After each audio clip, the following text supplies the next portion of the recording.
ಪ್ರಿಯ ಸಹೋದರ ಸಹೋದರಿಯರೇ, ನಿಮ್ಮೆಲ್ಲರಿಗೆ ನನ್ನ ಹೃತ್ಪೂರ್ವಕವಾದ ವಂದನೆಗಳು. ಇವತ್ತಿನ ದಿವಸ ನಾನು ಮಾತಾಡಲು ಇಚ್ಛಿಸುವುದೇನೆಂದರೆ ನಂಬಿಕೆಯ ಕುರಿತು. ನಂಬಿಕೆ ಇಲ್ಲದೆ ದೇವರನ್ನು ಮೆಚ್ಚಿಸಲು ಸಾಧ್ಯವಿಲ್ಲ ಅಂತೇಳಿ ನಾವು ವಾಕ್ಯದಲ್ಲಿ ಕೇಳ್ತೇವೆ. ಅದೇ ಪ್ರಕಾರ ಇಬ್ರಿಯ 11 ಅಧ್ಯಾಯದಲ್ಲಿ ನಂಬಿಕೆಯ ಮಹತ್ವನೇ ಇದೆ. ಅದರಲ್ಲಿ 5:6 ಏನು ಹೇಳ್ತದಂದರೆ, ಹನೋಕನು ಮರಣವನ್ನು ಅನುಭವಿಸದೆ ಒಯ್ಯಲ್ಪಟ್ಟನು, ಯಾಕೆ? ನಂಬಿಕೆಯಿಂದಲೇ. ಹಾಗೂ ಅವನು ಲೋಕದಲ್ಲಿ ಬದುಕಿರುವಾಗ ಸಾಕ್ಷಿಯ ಮಗನಾಗಿದ್ದನು. ಅಂದರೆ ದೇವರಿಗೆ ಮೆಚ್ಚುಗೆಯಾಗಿಯೂ ನಂಬಿಕೆಯಾಗಿದ್ದರಿಂದಲೇ ಆತನು ಮರಣವನ್ನು ಅನುಭವಿಸದೆ ಮೇಲಕ್ಕೆ ಒಯ್ಯಲ್ಪಟ್ಟನು.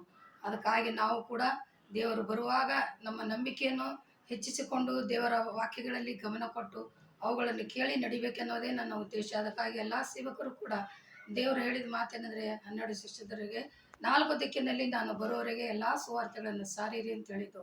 ಅದೇ ಪ್ರಕಾರ ಈಗ ನಾವು ಕೂಡ ಅದನ್ನೇ ಮಾಡಬೇಕು. 2 ಪೂರ್ವಕಾಲ ವೃತ್ತಾಂತ 30 ಅಲ್ಲಿ ಕೂಡ ಏನು ಹೇಳ್ತದಂದರೆ, ಮನುಷ್ಯನ ಹೃದಯವನ್ನು ಬಲ್ಲಂಥವನು ಕರ್ತನಾದ ಯೇಸು ಕ್ರಿಸ್ತನು. ಅವರವರ ತಕ್ಕ ಗುಣಗೆ ಅಂದರೆ ಅವರ ನಡೆ ನುಡಿ ಕ್ರಿಯೆಗಳಿಗೆ ತಕ್ಕಂಥ ಪ್ರತಿಫಲ ಕೊಡುವನಾಗಿದ್ದಾನೆ ಅಂತೇಳಿ. ಅದೇ ರೀತಿಯಿಂದ ನಾವು ನಡೆ ನುಡಿ ಕ್ರಿಯೆಗಳು ಸರಿಯಾಗಿದ್ದಾಗೆ ನಮಗೆ ಒಳ್ಳೆ ಪ್ರತಿಫಲವನ್ನು ಕೊಡುತ್ತಾನೆ. ಇನ್ನೊಂದೇನೆಂದರೆ, ನಮ್ಮೆಲ್ಲರ ಪಾಪಗಳಾಗಿ ಕ್ರೂಜ ಮೇಲೆ ಸತ್ತಂಥ ಕರ್ತನಾದ ಯೇಸು ಕ್ರಿಸ್ತನು ನಮಗಾಗಿಯೇ ಸತ್ತಿದ್ದಾನೆ ಅಂತ ನಾವು ನಂಬಿಬೇಕು. ತಿರುಗಿ ಜೀವಿತವಾಗಿದ್ದು ಅದಕ್ಕಾಗಿ ಅದು ತಿಳಿದು ಯಾರು ನಂಬುತ್ತಾರೋ ಅಂಥವ್ರಿಗೆ ರಕ್ಷಣೆ ತಪ್ಪದು ಅಂತ ಕೂಡ ದೇವರ ವಾಕ್ಯ ಹೇಳ್ತದೆ. ಅದರಂತೆ 1 ಕೊರಿಂಥ 3:13 ಏನು ಹೇಳ್ತದಂದರೆ, ಎಲ್ಲರ ಹೃದಯವನ್ನು ಬಲ್ಲಾತನು ದೇವರು. ಅಂದರೆ ದೇವರು ಬರುವಾಗ ಆತನ ಬರುವಿಕೆ ಹೇಗಿರ್ತದಂದರೆ, ಈಗ 2ನೇ ಬರುವಾಗ ಎಲ್ಲರಿಗೆ ನ್ಯಾಯ ತೀರಿಸಲು ಬರ್ತಾನೆ. ಅದಕ್ಕಾಗಿ ಆತನು ಅಗ್ನಿ ರೂಪದಾಗಿ ಉದಯವಾಗಿ ಬರ್ತಾನೆ ಅಂತ ಈ ವಾಕ್ಯದಲ್ಲಿ ಹೇಳ್ತದೆ. 1 ಕೊರಿಂಥ 3:13 ಅಗ್ನಿ ರೂಪದಲ್ಲಿ ಬಂದು ಆತನು ಆ ಬೆಂಕಿಯೇ ನಮ್ಮ ಕೆಲಸ ಎಂಥದ್ದು ಅಂತೇಳಿ ಶೋಧಿಸಲ್ಪಟ್ಟು ನ್ಯಾಯ ತೀರಿಸೋದಂತ ಹೇಳ್ತದೆ. ಅದಕ್ಕಾಗಿ ನಾವು ಭಯಪಡಬೇಕು. ದೇವರು ನಮಗೆ ಇಲ್ಲಿವರೆಗೆ ಸಮಯ ಕೊಟ್ಟಿದ್ದಾನೆ. ಆ ಸಮಯವನ್ನು ವ್ಯರ್ಥ ಮಾಡದೆ ದೇವರ ವಾಕ್ಯಗಳನ್ನು ಕೇಳಿ ಇದರಂತೆ ನಡೆಯುವ ಹಾಗೆ ನಮ್ಮೆಲ್ಲರ ಮನಸ್ಸುಗಳು ಆಗಲಿ ಅಂತೇಳಿ ಎಲ್ಲ ಸೇವಕರ ಉದ್ದೇಶ ಅದೇ ಆಗಿರ್ತದೆ.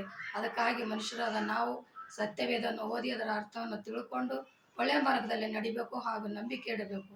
ನಂಬಿಕೆಯ ಮಹತ್ವದ ಕುರಿತು ಅದಕ್ಕಾಗಿ ಹೇಳಿದ್ದೇನೆ. ಇದನ್ನು ತಿಳಿದು ನಾವು ಸರಿ ಹೇಳ್ತೇವೋ ಇಲ್ಲ ಅಂತ ಒಂದು ವೇಳೆ ಆ ವಾಕ್ಯಗಳು ಕೂಡ ರೆಫರೆನ್ಸ್ ನೋಡಿ ತಿಳ್ಕೊಬೋದು. ಅದಕ್ಕಾಗಿ ಎಲ್ಲರಿಗೆ ವಿನಂತಿ ಮಾಡಿ ಕೇಳೋದಂದರೆ, ನಂಬಿಕೆಯಿಂದ ಬಾಳಿರಿ ಅಂತೇಳಿ ಹೇಳೋದು, ಪ್ರಾರ್ಥನೆ ಮಾಡುವುದು. ಪರಿಶುದ್ಧನೇ ಪರಿಶುದ್ಧನೇ, ದೂತಗಳ ಒಡೆಯನೇ, ಸೇನಾಧೀಶ್ವರನೇ, ಅಪ್ಪ ನಿನ್ನ ನಾಮಕ್ಕೆ ಕೋಟಿ ಕೋಟಿ ಸ್ತೋತ್ರ. ಈ ಸಮಯದಲ್ಲಿ ಸ್ವಾಮಿ ನಂಬಿಕೆಯ ಮಹತ್ವದ ಕುರಿತು ನೀನು ಹೇಳಲು ಇಚ್ಛಿಸಿದ್ದೇನೆ. ಅದಕ್ಕಾಗಿ ಅದನ್ನು ಕೇಳಿ ಮಕ್ಕಳೆಲ್ಲರೂ ತಮ್ಮ ಹೃದಯಗಳನ್ನು ಸ್ವಚ್ಛವಾಗಿ ಇಟ್ಟುಕೊಂಡು ನೀನು ಬರುವವರೆಗೆ ಆ ಬೆಂಕಿಯ ಮೂಲಕವಾಗಿ ಬಂದು ಎಲ್ಲರಿಗೆ ನ್ಯಾಯ ತೀರಿಸುವ ದೇವರು ನೀನಾಗಿದ್ದೆ ಅಂತ ವಾಕ್ಯ ಹೇಳ್ತದಪ್ಪ.